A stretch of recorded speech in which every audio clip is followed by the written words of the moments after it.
వీక్షకులకు స్వాగతం. నమస్కారం. ప్రపంచానికి చల్లదనాన్నిచ్చే చంద్రుడికి కూడా మచ్చ ఉంటుంది. అలా అని చెప్పి ఆ చంద్రుడు చల్లదనాన్ని ఇవ్వటం ఆపేయలేదు కదా.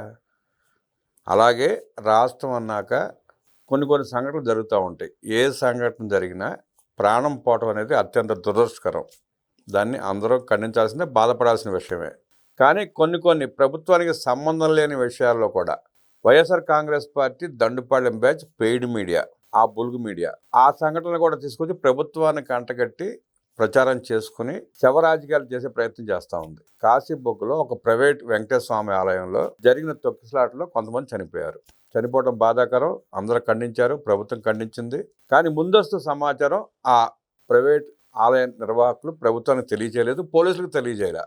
అసలు ఏం జరిగింది, ఎంతమంది చనిపోయారు, ఏ సందర్భంలో చనిపోవాల్సి వచ్చింది తెలిసిన ప్రయత్నం చేద్దాం. వివరించడానికి మనతో పాటు ప్రముఖ ఆర్థిక, రాజకీయ, సామాజిక విశ్లేషకులు కొత్త రవీంద్రబాబు గారు ఉన్నారు. వారిని అడిగి మరిన్ని విశ్లేషణలు తెలుసుకుందాం. సార్ నమస్తే. నమస్తే సార్, పలాస కాశీబొగ్గులో ఒక ప్రైవేట్ వ్యక్తి కట్టుకున్న గుడిలో వాళ్ళ తొక్కిసలాట జరిగింది, కొంతమంది దుర్మరణ పాలయ్యారు. దాన్ని కూడా రాజకీయం చేసే ప్రయత్నంలో భాగంగా వైఎస్ఆర్ కాంగ్రెస్ పార్టీ ఇష్టానురీతిగా ప్రభుత్వానికి అంటగట్టి నీచ రాజకీయం చేసే ప్రయత్నం పాల్పడుతూ ఉంది. అసలు సంఘటన జరగడం నేపథ్యం ఏంటంటారు, మీరు ఎట్లా విశ్లేషిస్తారు? ఇప్పుడే అందిన బ్రేకింగ్ న్యూస్ ద్వారా పలాస దగ్గర ఒక ప్రైవేటు వెంకటేశ్వర స్వామి టెంపుల్లో జరిగిన తొక్కిసలాటలో 9 మంది చనిపోయారని చెప్పి ప్రాథమిక సమాచారం వెలుగులోకి వస్తూ ఉంది.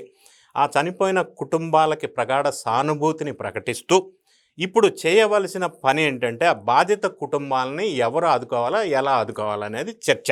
సో ఇప్పుడు ఈ విషయాన్ని మనం ఇప్పుడే అందిన వార్త కాబట్టి ఇప్పటి వరకు ఉన్న సమాచారాన్ని బట్టి విశ్లేషణ చేయవలసి వస్తే, ఈ గుడి కట్టించిన అతను ఎవరు అంటే ఒరిస్సాకి సంబంధించిన రాజకుటుంబం. వాళ్ళు ఒకసారి తిరుమల తిరుపతి దేవస్థానం దర్శనానికి వెళ్ళినప్పుడు కొంత ఇబ్బంది జరిగి దర్శనం సరిగా కాలేదు అన్న ఆ ఫీలింగ్ తోటి, ఆ బాధతోటి ఆ ప్రాంతంలో వెంకటేశ్వర స్వామి టెంపుల్ని ఆ రాజకుటుంబం వాళ్ళు కట్టించారు. వాళ్ళని అభినందించాలా, మంచిదే. ఆ ప్రాంతంలో అందరికీ ఉపయోగపడే విధంగా మంచి టెంపుల్ కట్టించారు. అయితే అనూహ్యంగా ఇప్పుడు ప్రస్తుతం కార్తీక మాసం, ఈ ఏకాదశి, ఇటువంటి సందర్భాల్లో భక్తులు ఎక్కువగా టెంపుల్కి వచ్చే అవకాశం ఉంది. అయితే ఈ ప్రైవేట్ టెంపుల్గా చెప్పబడుతున్న వెంకటేశ్వర స్వామి టెంపుల్ ఎవరు ఆధీనంలో ఉంది? అది ప్రభుత్వ ఆధీనంలో ఉందా, దేవాదాయ ధర్మాదాయ శాఖ ఆధీనంలో ఉందా, దీనికి పోలీస్ ప్రొటెక్షన్ కోరారా ఆ నిర్వాహకులు, లేదు పోలీసు వ్యవస్థ ఫెయిల్ అయిందా, ప్రభుత్వ యంత్రాంగం ఫెయిల్ అయిందా? ఈ విషయాలను మనం గమనించినట్టయితే అది ఎవరు ఫెయిల్యూర్ అనేది అర్థమవుతుంది. ప్రధానంగా ఇప్పుడు మనం గమనించినట్టయితే ప్రైవేట్ ఆధ్వర్యంలో నడుస్తున్న దేవాలయం. రెండోది, ఇంతమంది భక్తులు వస్తారు అని నిర్వాహకులు ఎక్స్పెక్ట్ చేయలేదు. మూడోది, వీళ్ళు సహాయం కావాలా గవర్నమెంట్ని కోరలేదు, పోలీసు వాళ్ళ సహాయం కానీ బందోబస్తు కానీ ఇంకా ఏ విధమైన సహాయ సహకారాలు కావాలని ప్రభుత్వాన్ని అడగలేదు. కాబట్టి ప్రభుత్వానికి నోవే కనెక్టెడ్ విత్ దిస్ ఇన్సిడెంట్స్. ఇది వాస్తవం. జరగటం దురదృష్టకరం, దాన్ని మనం కాదని అనే ప్రసక్తే లేదు. కాకపోతే ఇది ప్రభుత్వానికి డైరెక్ట్గా కానీ ఇండైరెక్ట్గా కానీ సంబంధించిన అంశం కాదు, ప్రభుత్వ చేతిలో వ్యవహారం కాదు. ప్రభుత్వం ముందుగానే తెలిసి ఇట్లా చేయలేదు, ఫెయిల్యూర్ అయింది అని మనం చెప్పలేం కదా.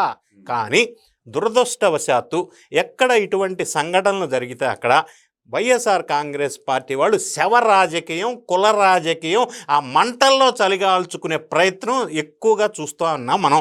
అంటే ఈ జరిగిన 9 మంది మృతి టెంపుల్లో మనకి ఫర్ ఎగ్జాంపుల్ రెంటచింతల్లో జగన్ రెడ్డి గారు పర్యటనకి వెళ్ళి సింగయ్యని టైర్ కింద నిమ్మకాయని తొక్కిచ్చాడే, చంపేశాడు కదా. తను ముందు సీట్లో కూర్చుని మరి చేశాడు కదా. అట్లా ఏమన్నా చేశారా ఎవరన్నా ఇక్కడ? అట్లా ఎవరన్నా చేశారా? మరి ఏ విధంగా వైఎస్ఆర్ కాంగ్రెస్ పార్టీ ఇప్పుడున్న కూటమి ప్రభుత్వానికి ఈ సంఘటనకి ఎలా బాధ్యత తీసుకోమని అడుగుతుంది? In what way government of Andhra Pradesh is responsible directly or indirectly to this incident? బాధ్యత గల రాజకీయ పార్టీగా, పాలన చేసిన రాజకీయ పార్టీగా ఇలాంటి చిల్లర వ్యాఖ్యలు చేయటం, చిల్లర పోస్టులు చేయటం, చిల్లర మాటలు మాట్లాడటం ఎంతవరకు సబబు అంటారు? అది వాళ్ళ కల్చర్, డిఎన్ఏలో భాగం. ఫేక్ న్యూస్ ఎవ్రీడే ఒకటి చూస్తున్నాం, కులాల మధ్య చిచ్చులు పెడుతున్నది ఎవ్రీడే ఒకటి చూస్తున్నాం. ఫర్ ఎగ్జాంపుల్ ఈ సంఘటన లాంటి సంఘటనలు గతంలో ఫేక్ న్యూస్ ద్వారా, ఫేక్ సోషల్ మీడియా ద్వారా వెలుగులోకి తీసుకొచ్చారు వైఎస్ఆర్ కాంగ్రెస్ పార్టీ శ్రేణులు. ఫర్ ఎగ్జాంపుల్, గతంలో పవిత్రమైన తిరుమల తిరుపతి దేవస్థానంలో క్యూ లైన్లో జనం వెళ్తూ ఉంటే అక్కడ రచ్చ క్రియేట్ చేసి వైఎస్ఆర్ కాంగ్రెస్ పార్టీకి సంబంధించిన స్లోగన్స్ ఇచ్చి కొంత రచ్చ డిస్టర్బ్ చేశారు భక్తులకి. అంతకుముందు కింద అలిపిరి దగ్గర ఒక తొక్కిసలాట జరిగితే దాన్ని కూడా రాజకీయ రంగు పులిమి అక్కడ రచ్చ చేశారు. అంటే నేనేమంటానంటే, ఇటువంటి సంఘటనలు జరిగినప్పుడు మొన్న కర్నూలు బస్సు యాక్సిడెంట్లో కూడా కులం ప్రస్తావన తీసుకొచ్చి ఆ బస్సు ఓనర్ ఫలానా సామాజిక వర్గానికి చెందినవాడు, ఆ బస్సుకి స్టాట్యుటరీ డాక్యుమెంట్స్ లేవు, వీళ్ళు ఏదో చూసినట్టు. అంటే నేను అనేది, ఇటువంటి సంఘటనలు జరిగినప్పుడు ప్రధానంగా రాజకీయ పార్టీలు కానీ ప్రభుత్వాలు కానీ ఏ విధంగా అరికట్టాలి నెక్స్ట్ జరగకుండా అనేది ఒక పాయింట్ అయితే, రెండో పాయింట్ జరిగిన సంఘటనలో ఎవరు నిందితులు ఎవరు బాధితులు, వాళ్ళని ఏ విధంగా ఆదుకోవాలా, బాధితుల్ని నిందితులకి ఏ విధంగా యాక్షన్ తీసుకోవాలా, ఇటువంటి నిర్మాణాత్మకమైన ఆలోచనలు సూచనలు ఏ పార్టీ అయినా ఏ గవర్నమెంట్ అయినా చేయాలా. ఇప్పుడు తొక్కిసలాటలో చనిపోయారు. వైఎస్ఆర్ కాంగ్రెస్ పార్టీ ఇటువంటి బేస్లెస్ అలిగేషన్ చేసి ఈ సంఘటనకి ప్రభుత్వానికి బాధ్యుల్ని చేయటం కంటే కూడా ఆ బాధిత కుటుంబాలను వైఎస్ఆర్ కాంగ్రెస్ పార్టీ శ్రేణులు ఏ విధంగా ఆదుకుంటారు, వాళ్ళు ఏమన్నా హుటాహుట్టిన ఘటనా స్థలానికి వెళ్ళి అక్కడ వాళ్ళకి సేవలు అందించారా, వాళ్ళకి ఏమన్నా కాంపన్సేషన్ ఇచ్చారా, వాళ్ళని ఏమన్నా ఓదార్చారా? అవేం చేయరు కానీ ఊరే ప్రచారం చేసి వదిలేస్తారు గాలిలో. అంటే ఒకటి ఫేక్ న్యూస్, రెండోది ప్రభుత్వాన్ని బ్లేమ్ చేయటం. ఇంత చేస్తున్నా కూడా కూటమి ప్రభుత్వం సమన్వయం పాటిస్తూ ప్రజలు రెచ్చగొట్టే విధంగా చేయకుండా, అల్లర్లు జరగకుండా, శాంతి భద్రతల సమస్య రాకుండా వ్యవహరిస్తూ వస్తున్న విషయం మనం చూసాం.